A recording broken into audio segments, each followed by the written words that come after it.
Bonjour, Francine, les carnets de Francine. Ça me fait plaisir de continuer un petit peu. Je vous parlais l'autre jour de comment découvrir nos rêves puis de s'accueillir sans se comparer avec personne.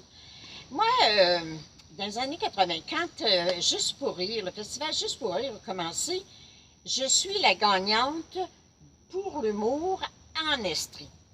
Et c'est sûr que j'avais comme un rêve de devenir humoriste, puis hey, j'avais été choisie.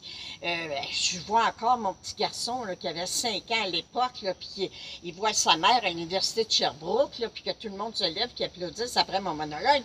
Hey, c'était vraiment extraordinaire. Mais vu que ça commençait, la tournée n'a pas fonctionné et ça a comme avorté. Donc, ça a continué par contre, mais moi, je n'ai pas embarqué là-dedans après ça. Mon fils était un petit peu déçu que je n'aille pas continuer dans l'humour. Puis, à la blague, je leur dis tout le temps, j'ai renoncé à ma carrière pour vous, mes enfants que j'aime.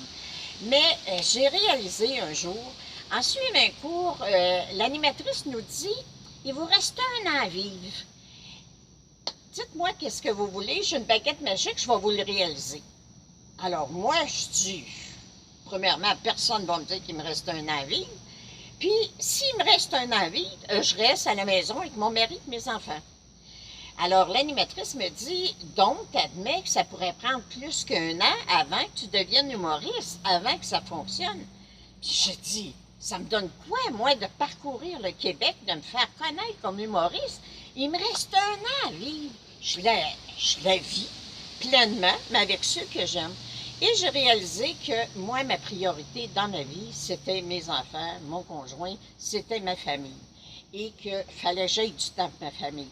À partir de ce temps-là, quand tu comprends c'est quoi ton rêve, quand tu comprends c'est quoi ta priorité, les gens ne peuvent pas te faire changer. Puis tu ne peux pas être malheureuse parce qu'il y a quelque chose, il y a un projet qui ne fonctionne pas. C'est parce que pour le moment, ma priorité, moi qui avais un mari dans le temps qui était un work alcoolique, alors la priorité, c'était que je sois là pour m'occuper de mes enfants.